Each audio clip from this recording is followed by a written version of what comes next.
stop ripping us off when it comes to the Panama Canal and the fees they're charging. Trump threatening, quote, if the principles, both moral and legal, of this magnanimous gesture of giving are not followed, then we will demand that the Panama Canal be returned to the U.S. in full and without question. Sunday Morning Futures anchor Maria Bartiromo joins me now. Maria, good morning to you. So when I went to sleep last night, I had no idea we'd be talking about the Panama Canal this morning, but Donald Trump is drawing attention to an issue that he thinks merits us to be discussing. So what do you think about this? Well, you're right, Carly. We didn't know, and we don't know what else is going to come up, right? I mean, this shows President Trump's ambition and dedication to his goals, and that is free trade, reciprocal trade, and protecting the United States at all costs. So these things are going to come up, whether it's the Panama Canal or anything else, domestic as well as international.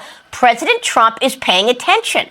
Okay, he's paying attention to the way the United States is treated with regard to trade and reciprocity. I mean, this is just not the case for the last 4 years. President Biden was not paying attention. We saw that in the article last week from the Wall Street Journal about how his aides were trying to protect him.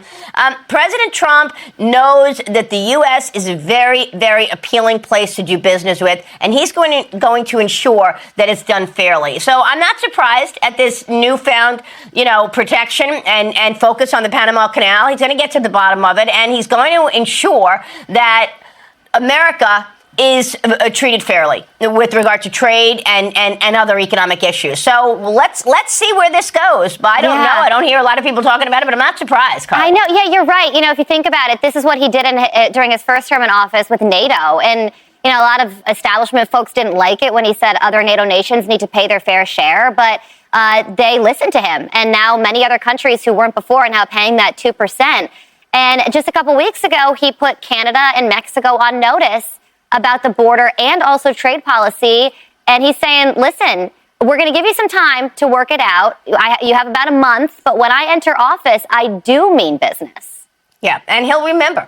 He'll remember who is there listening to him and doing the right thing and who isn't. And he will come back with punishment, economic punishment. Yeah. So we'll see about that. The same thing with immigration. And by the way, illegal immigration is an issue for everybody. It's not just America. He's doing something about it, but Italy has cracked down. Other countries in Germany around Germany have cracked down. Yeah. So this is an issue that everybody's dealing with. President Trump is actually doing something about it. Maria, go ahead. I was going to ask, what's coming up on Sunday Morning Futures? We got a big show, Carly. We're going to be talking about President Trump's agenda. The big issue now is how they're going to execute that agenda. Is it going to be 2 reconciliation packages? Is it going to be 1? And now I'm hearing from my phone calls over the weekend that the debt ceiling limit is also a major issue. It wasn't in this last slimmed down continuing resolution that passed and President Biden signed into law, but it likely will be part of one of these reconciliation packages coming up. Probably the first one, which means the tax extension is not going to be in that first one. It's going to be the second one. We're talking about that with Senator Rand Paul. We've got incoming National Security Advisor Michael Waltz here talking about the major issues that the U.S. faces in terms of threats like China. Caroline Levitt is going to walk us through the agenda and perhaps tell us the number of executive orders that we'll see on day 1 and in the first 100 days.